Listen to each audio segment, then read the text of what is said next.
I think an archetype is the fundamental building blocks that are always there regardless. Like, you can change the hero journey by adding other elements, but like the core parts of the hero journey still have to be there. Otherwise, it's not the hero journey. Right. But a stereotype is like you do the chosen one 4 times and it's basically all the same. Right. Then you're doing a stereotype. Right. Chosen one, in the chosen one archetype, there's a prophecy, but a stereotype would be the prophecy is always coming from an orb. Yeah. Yes. That's a great way to explain it. Yeah. And that's the other thing is, like, I'm still figuring it out. I'm still, like, all the verbiage and the details of it all, but it's really worked for me. Like, I don't just, archetypes are a great idea. No, I actually use these. I'm currently using them for my book now. And what's great is if I know where all my characters are going, I know where my plot is going. Mm-hmm. And so now I just get to worry about the cool part, which is the cool civilizations, the cool details, how the magic works, all that stuff. But if I don't like where a character's going, then I can change it.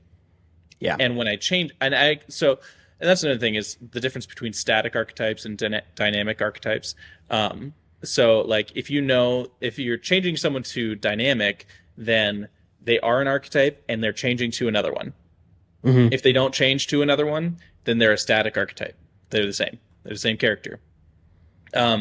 Just a great example is Luke Skywalker is boy on a farm. Mm-hmm. And then he becomes coming of age. Okay. And then he becomes knight in shining armor. And then he becomes mentor. Yeah. Right. So he becomes all of those things, and each of those things has its own like necessities. Mm-hmm. But if you change it, a static mentor has 3 necessities, or has a specific amount of necessities. They are those things, and they don't change. Like Dumbledore. He never changes. He basically is who he is. Other than finding out some details of his life, he doesn't really change. Right. And so if you know that Dumbledore is the wise mentor, then here's everything that needs to happen with the wise mentor. They need to shock and awe. Mm-hmm. They need to teach.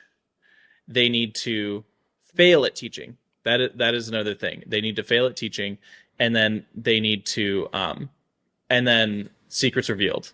Mm-hmm. Right? So Yoda, great parallel with Dumbledore, is he taught, he shock and awed, right? He taught, he failed at teaching, and then deep secrets come out. He was the reason why the Jedi Order fell. Yeah. So yeah. Anyway, it when you think about writing in the form of archetypes, at least for me, it's made it all very manageable. Yeah. Because I can actually know what I'm talking about, and I can know what I'm talking about with a story.